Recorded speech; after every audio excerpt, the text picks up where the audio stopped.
So hello dear student, কেমন আছো? I hope প্রত্যেকে শুধু ভালো নয়, ভীষণ ভালো আছো। স্ক্রিনের ওপর একটা প্রশ্ন দেখা যাচ্ছে, তাই না?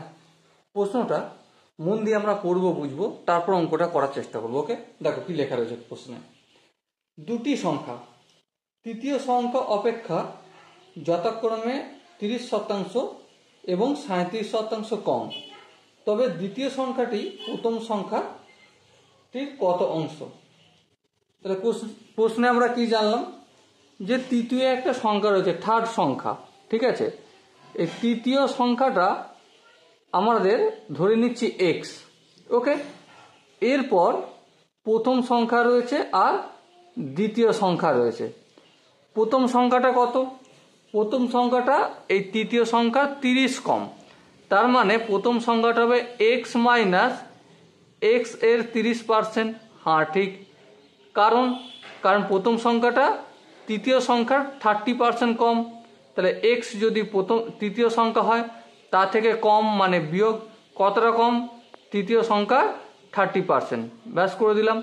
এবার দ্বিতীয় সংখ্যার ক্ষেত্রে ঠিক সেম গল্প কি 37% কম, মানে তৃতীয় সংখ্যা যদি এক্স হয় তো দ্বিতীয় সংখ্যা হবে এক্স মাইনাস এক্স এর 37%, ওকে। এবার দেখো এখানটা যদি ক্যালকুলেশন করি, এক্স মাইনাস এক্স এর জায়গায় কি হয়, মাল্টিপল চিহ্ন হয়, 30 লিখলাম, আর পার্সেন্টেজ চিহ্ন উঠে গিয়ে কি হয়, আপন 100, ওকে। আরেকটু যদি ক্যালকুলেশন করি, এলসিএম করি, 100 হবে, 100 সঙ্গে এক্স গুণ হয়ে যায় 100x হয়, ঠিক আছে, মাইনাস 30x হয়।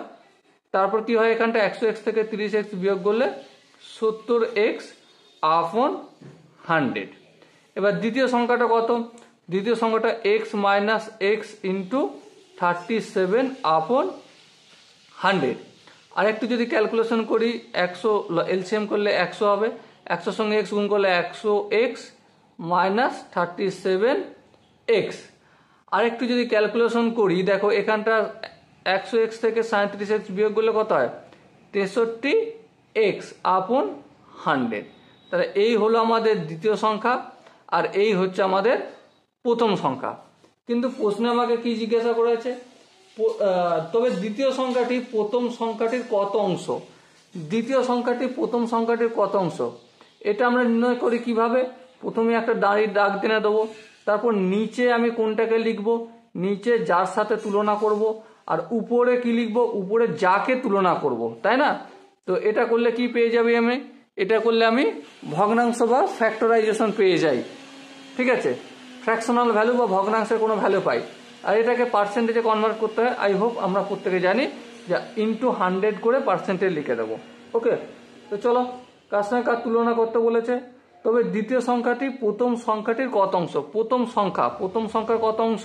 তাহলে প্রথম সংখ্যার সঙ্গে তুলনা করা হচ্ছে প্রথম সংখ্যা এই 70x আপন 100, দ্বিতীয় সংখ্যা 63x আপন 100। এটাকে যদি আরেকটু ক্যালকুলেশন করি, 63x আপন 100, এটা হচ্ছে কি চিহ্ন, ভাগ চিহ্ন, এটাকে গুণ চিহ্ন করলাম, তাহলে এখানে 70x আপন 100 ছিল, এটাকেও উল্টে দেবো। উল্টে কি করে দেবো, উল্টে 100/70x করব। 100 কেটে গেল, আর কি করব দেখো, x কেটে দেবো।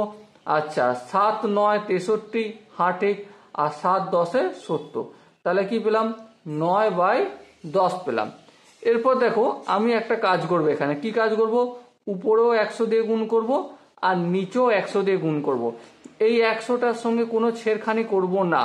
হালাকি অনেকে বলবে দাদা তুমি উপর নিচে 10 দিয়েও গুণ করতে পারো, কিন্তু আমি বোঝানোর সুবিধার জন্য এটা করলাম, ওকে। এবার দেখো 10 1 10, 10 দশম 100, তাহলে 9 আর 10 9 10 90 আপন 100, 90 আপন 100, তার মানে কি 90 আপন 100 মানে 90%, ওকে। তো ডিয়ার স্টুডেন্ট, এখানে দেখো যে 4টা অপশন আছে তার মধ্যে কোন অপশন ঠিক? অবভিয়াসলি অপশন এ হবে আমাদের সঠিক আনসার, ওকে। আই হোপ এই কোশ্চেনের কনসেপ্টটা প্রত্যেকের বোঝা গেছে। যদি কোনো জায়গায় বুঝতে অসুবিধা থাকে, ডাউট থাকে, কনফিউশন থাকে, কি করতে হবে, কমেন্ট সেশন রয়েছে, কমেন্টে অবশ্যই জানাবে, ওকে। সো দেখা হচ্ছে নেক্সট সেশনে, ততক্ষণ পর্যন্ত ভালো থেকো, সুস্থ থেকো এবং জয় হিন্দ।